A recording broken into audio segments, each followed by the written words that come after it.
Hello boys and girls, this is the third lecture, part 2 on the kinetic theory of gas. Here we are going to discuss about the Mayer's relation.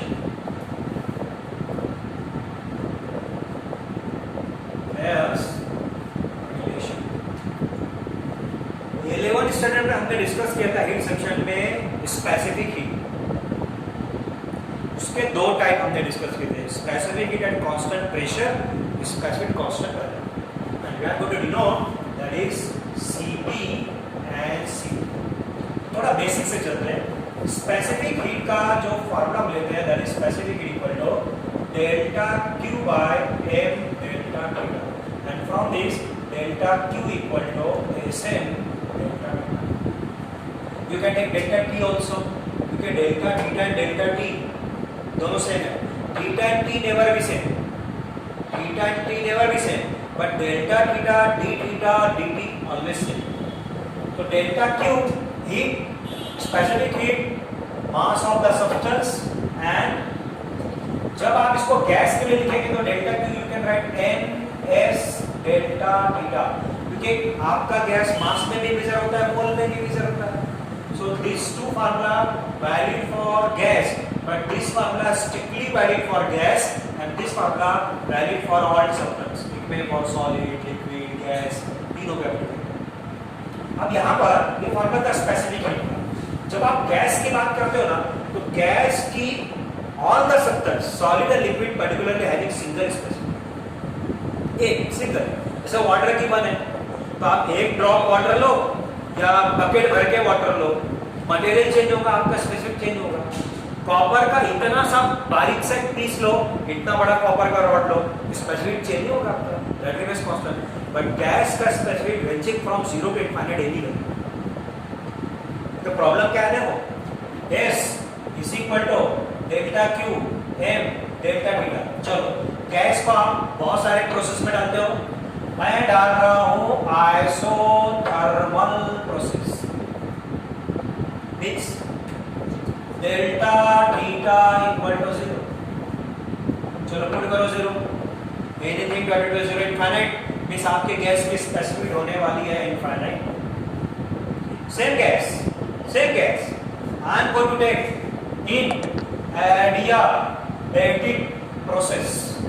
In adiabatic process delta Q equal to 0 means S is equal to 0. तो अब देखो जब आप adiabatic में हो gas का specific 0 है, जब आप आइसोथर्मल में हो गैस का स्पेसिफिक इनफाइनाइट है. हम क्या लें, स्पेसिफिक हीट तो कांस्टेंट होना चाहिए ना, तो vary from 0 to infinite any value. तो इसको फिक्स करने के लिए आपको गैस को या तो कांस्टेंट प्रेशर पे डील करना पड़ेगा या तो कांस्टेंट वैल्यू पे डील करना. So when you are going to keep your gas at constant pressure and deal your gas at constant pressure, so at that time here we are going to say the specific heat is Cp and constant value that is Cp. और इसमें भी दो type है, एक होती है molar, एक होती है प्रिंसिपल. अब क्यों ऐसा, क्योंकि आपके गैस के मेजरमेंट दो हो जाते हैं ना, एक मास में होता है एक मोल में. अगर आपने मोल में मेजर किया सो that is so called molar specific heat, और अगर आपने मास में मेजर किया तो इसको बोलते हैं प्रिंसिपल स्पेसिफिक. तो जब भी वर्ड आएगा principal specific heat of gas, means आपका कांसेप्ट क्या जाना चाहिए कि आपकी गैस किस में मेजर हो रही है, मास में मेजर हो रही है. When we are going to say molar specific heat, समझ जाइए आपकी गैस किस में मेजर हो रही है, that is measured in. So just here we are going to obtain the Mayer's relation. तो Mayer's relation एक्चुअली क्या है, relation between the two specific Cp और Cv के बीच में क्या रिलेशन है वो आपके सामने. Just see, whenever we are going to apply the amount of heat to any substance, तो जब आप heat is a form of energy, जब आप heat supply करेंगे तो naturally energy is converted to another form of energy, it never be destroyed. तो आप देखेंगे कि आपकी ये एनर्जी जो है ये सब्सटेंस जब एब्सॉर्ब करता है तो एब्सॉर्ब करने के बाद दो काम करता है. दो काम, एक काम इंटरमॉलिक्यूलर फोर्स जो इनके बीच में है इसको वीक करके इनको सेपरेट करेगा.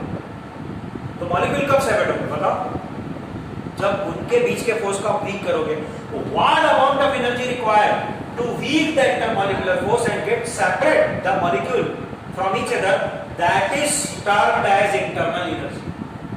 कैसे डिनोट करते हैं इसको? du से या de से, du और du दोनों से डिनोट करते हैं। और फिर अच्छा, ये du और d किसके अगेंस्ट में होगा काम? ये किसके अगेंस्ट में वर्क होगा? In against of intermolecular force. आपको ये भी पता है कि when we are going to heat of any substance, वो एक्सपांड होता है, उसका वॉल्यूम बढ़ता है। तो ये जो एक्सपांशन ऑफ वॉल्यूम है, the expansion of volume takes place in against of what? Atmospheric pressure और द सराउंडिंग। तो याद रखो, जब हम हीट सप्लाई करते हैं तो हमारे दो ऑब्जर्वेशन, क्या? बॉडी हीट अप होती है, टेम्परेचर बढ़ता है, और दूसरा वॉल्यूम बढ़ता है। तो टेम्परेचर कौन बढ़ाएगा और वॉल्यूम कौन बढ़ाएगा? Temperature relates with internal energy. ये एक्सटर्नल वर्क कभी भी टेम्परेचर बढ़ाने का काम नहीं करेगा। टेम्परेचर बढ़ाने और कम करने का काम कौन करेगा? Internal energy. If internal energy of system increase, the temperature of system increase. If internal energy of system decrease, temperature decrease. If internal energy remains constant, temperature remains constant. Keep in mind, temperature dP or d theta, this is the function of internal energy, it is not the function of external. But volume का increment ये कौन decide करेगा? External. तो आप जो heat supply करते हैं इसके दो पार्ट, एक पार्ट से इंटरनल एनर्जी चेंज, दूसरे पार्ट से external work. Internal energy change हुई तो कौन चेंज होगा? टेम्परेचर। एक्सटर्नल वर्क चेंज हुआ तो कौन चेंज होगा? वॉल्यूम। एक्सटर्नल वर्क कम हो गया तो वॉल्यूम कम हो जाएगा, यानी आपकी बॉडी कौन आने वाली है? कंप्रेस। एक्सटर्नल वर्क बढ़ गया तो वॉल्यूम बढ़ जाएगा, आपकी बॉडी कौन आने? एक्सपांड। इंटरनल एनर्जी कम हो गई तो टेम्परेचर कम हो जाएगा, इंटरनल एनर्जी बढ़ गई तो टेम्परेचर बढ़ जाएगा। ये पॉइंट को याद रखो ना, आगे के चैप्टर में जब आप थर्मोडायनामिक्स डिस्कस करेंगे वहां पे टॉपिक आने वाला है। बट डिपेंड करता है। चलो, मैंने हीट सप्लाई किया एट कांस्टेंट वैल्यू, याद रखो कांस्टेंट वैल्यू बोल रहा हूं, इसका मीनिंग एक्सटर्नल वर्क नहीं होगा। इस टोटल एनर्जी किसमें कट होगी? आपकी जो सप्लाई की आपने इंटरनल में।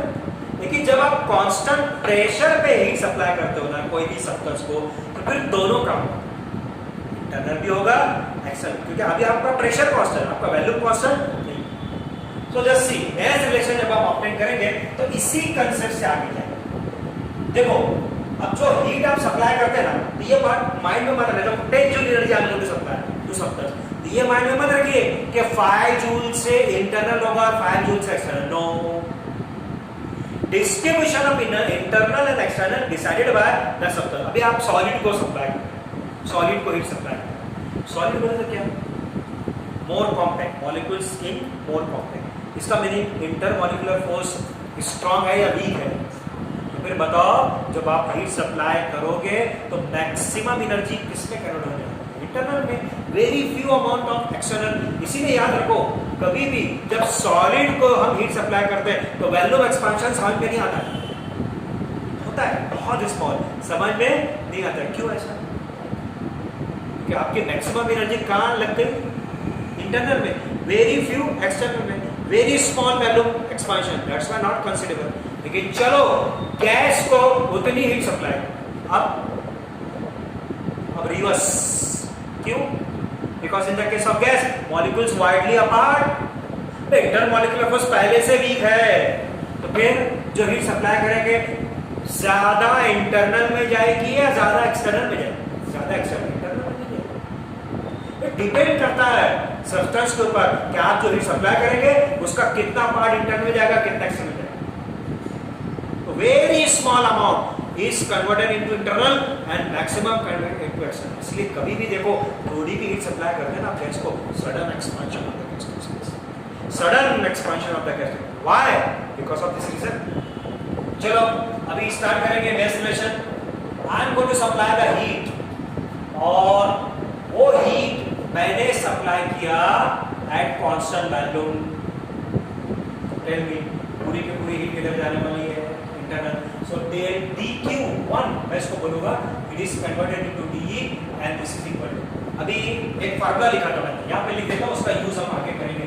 dq equal to Sm D theta और D Q equal to S N D T लिख देता हूं, चलो डी की जगह पे ये कब यूज करेंगे? When substance measured in mass, ये कब यूज करेंगे? Measured in mole.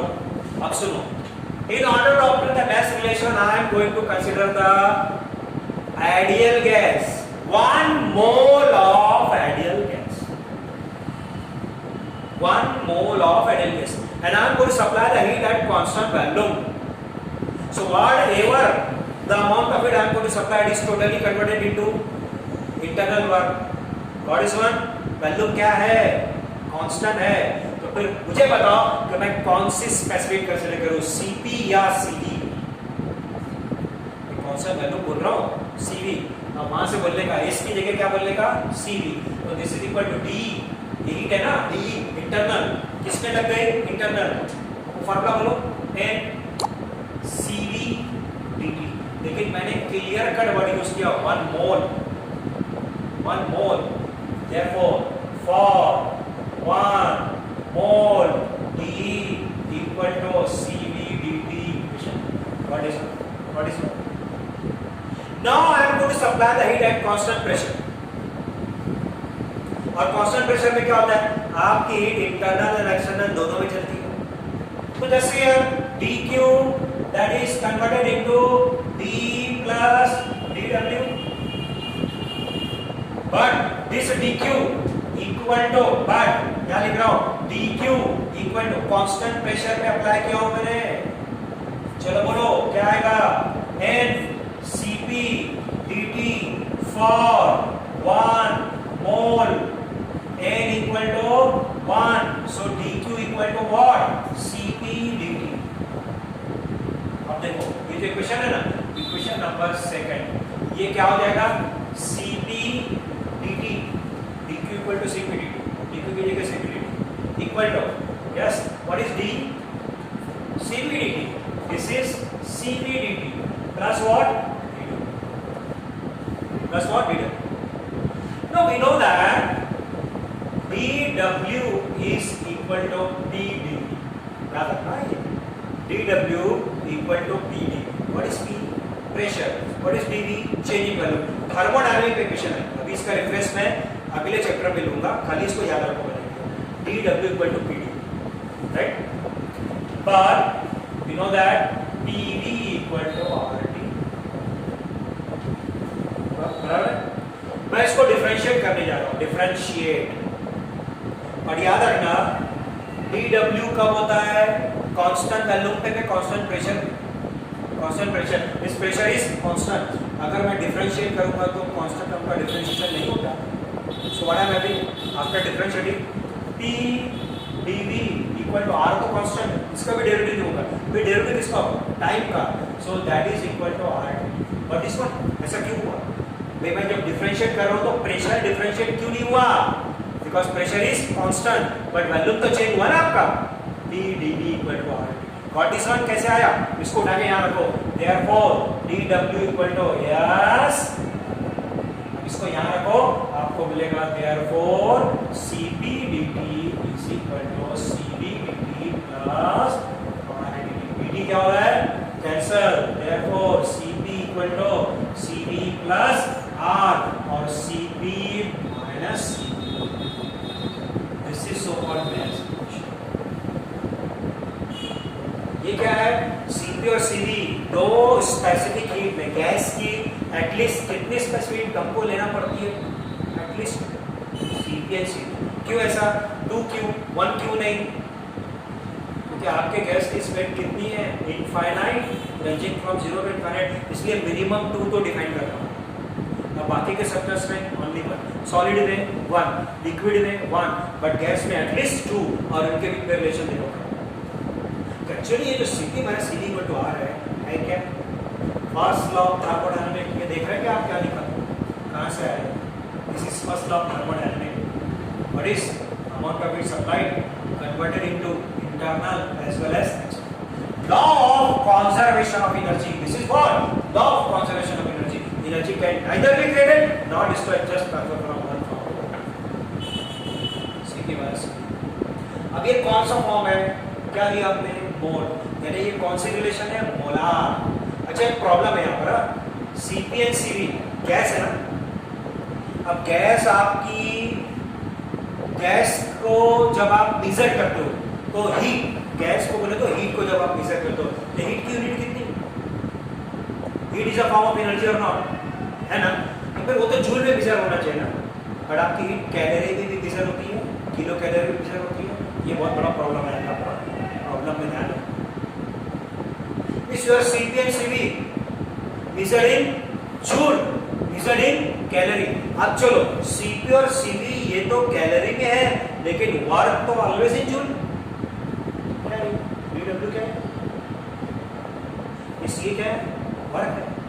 वो dt कैंसिल होगा अलग बात है, but dW equal to R, so R is work. ये जूल में मेजर होगा। आपने के साथ R का कांस्टेंट, इसके साथ dt लगा है, भूलना मत, ये R dt कैंसिल हुआ अलग बात है, but this is measured in joule and this is measured in kilo calorie. नहीं चलेगा, यूनिटिकली रॉन्ग। आपको पता है ना, इक्वल के ये साइड और इक्वल के साइड सेम यूनिट चाहिए।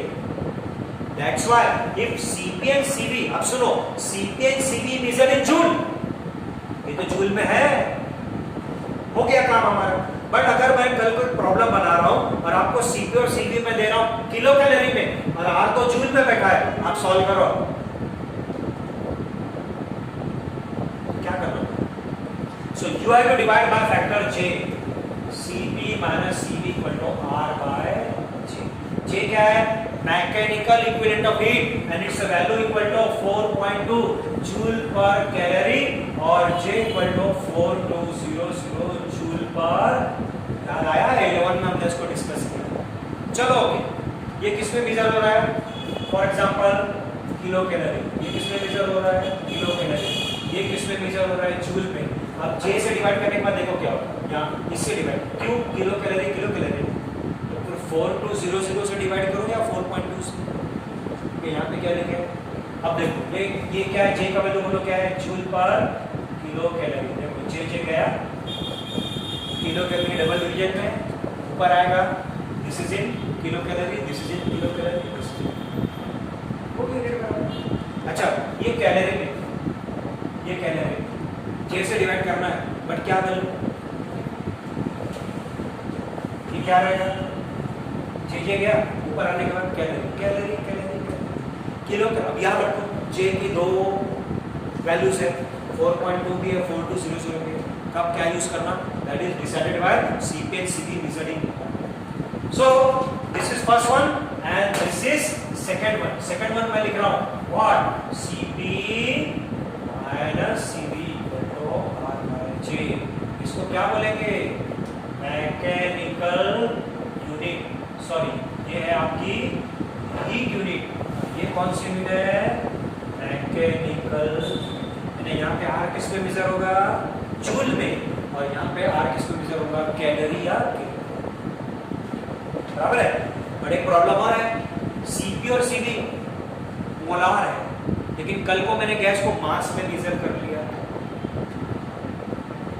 तो जैसे Cp मोलार है, it is equal to capital M Sp, Cv equal to capital M0 M0 that is S।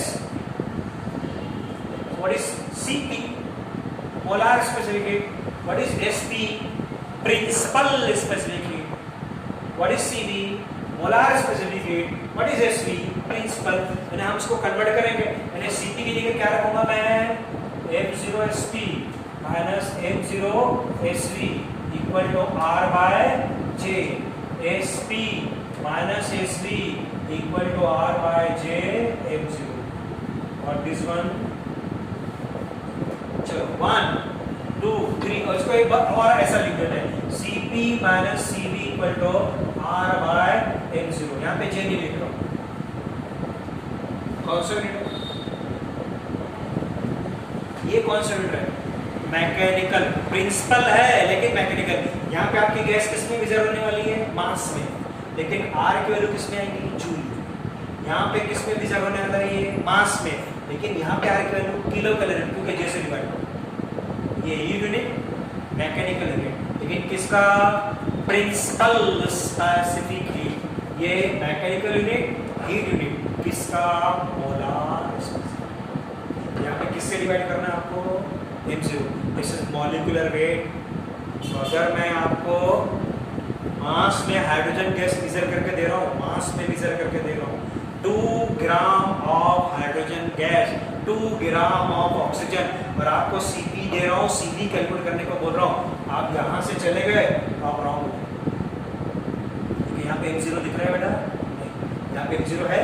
तो जब हम मास में देंगे तो आपको याद रखना है, आपको यूज करना है। यहाँ पे क्या करना पड़ेगा? हाइड्रोजन के मॉलिक्यूलर वेट से आपको डिवाइड। और हम अगर मोलार में दे दें आपको, और आप इससे चले गए तो रॉन्ग हो जाएंगे। मोलार में दे तो फिर ये दो फॉर्मूले, वो डिपेंड करेगा। मोलार जूल है तो इससे जाओ, मोलार किलो कैलोरी है तो इससे जाओ, प्रिंसिपल जूल है तो इससे जाओ, और प्रिंसिपल मोलार है तो। समझा? प्रोडा में इज क्लियर?